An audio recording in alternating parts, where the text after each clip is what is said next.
நமக்கு சின்ன வயசுல இருந்தே உடம்பு எப்படி சுத்தமா வச்சுக்கணும்னு கத்துக் குடுத்துருக்காங்க. பல் தேய்க்கிறது, துணி மாத்துறது, குளிக்கிறது, காயமாச்சுன்னா அந்த காயம் எப்படி கிளீன் பண்ணி நம்ம கட்டு போடணும் அப்படின்னு இது எல்லாமே கத்துக் குடுத்துருக்காங்க. ஆனா, யாருமே நம்மளோட எமோஷனல் செல்ஃப சுத்தமா வச்சுக்கிறதுக்கு கத்துக் குடுத்தது கிடையாது.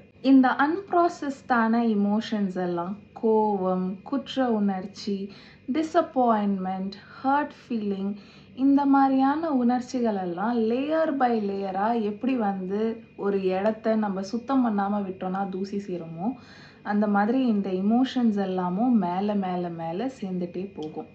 ஸோ இது சேர சேர என்ன ஆகும் அப்படின்னா, இந்த அன்ப்ராசஸ்ட் எமோஷன்ஸ் எல்லாமே நம்ம வாழ்க்கையை எப்படி பார்க்குறோம், இன்னொருத்தரோட நம்ம எப்படி கனெக்ட் பண்ணுறோம், நம்மளை நம்மளே எப்படி பார்க்குறோம், இது எல்லாமே வந்து இன்ஃப்ளூயன்ஸ் பண்ணது அப்படின்னு சொல்லுவேன் இந்த அன்ப்ராசஸ்ட் எமோஷன்ஸ். அப்போது நம்மளை நம்மளே எப்படி நட்டாஷா பார்த்துக்கிறதுன்னு கேட்டிங்கன்னா, அங்கே தான் இமோஷனல் ஹைஜீன் அப்படின்னு ஒரு விஷயம் வருது. Basically checking in with your self.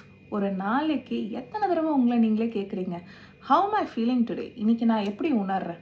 Physically உடம்புல என்னென்ன மாதிரியான உணர்ச்சிகள் உணர்றேன், என்ன மாதிரியான இமோஷன்ஸை நான் கடந்து வரேன் அப்படின்னு சொல்லிட்டு ஒரு நாளில் எத்தனை தடவை நம்மக்கிட்ட நம்மளே செக்இன் பண்ணுறோம்?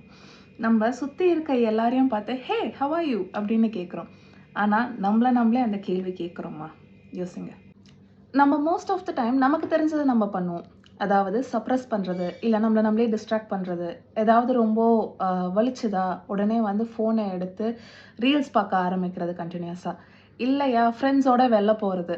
இல்லை அப்படின்னா ஒரு பிரேக் எடுத்து தம் அடிச்சுட்டு வர்றது.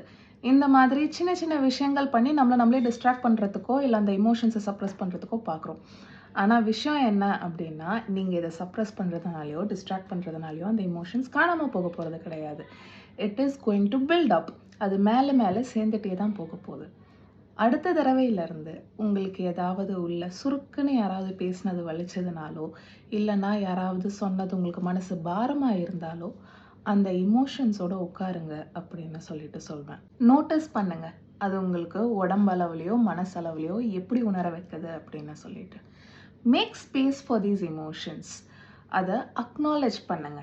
எப்படி நம்ம கையில் ஒரு காயமாச்சுன்னா அதை க்ளீன் பண்ணுறது, அதை பார்த்துக்கிற மாதிரியான ஒரு விஷயமோ, அதே மாதிரி தான் நம்மளோட எமோஷன்ஸையும் நம்ம இமோஷ்னல் ஊன்ஸையும் பார்த்துக்கிறதுக்கு அதை அக்னாலேஜ் பண்ணுறதோ, அதுக்கான ஸ்பேஸ் க்ரியேட் பண்ணி கொடுக்குறதோ, அதை பார்த்துக்கிற மாதிரியான ஒரு விஷயம்.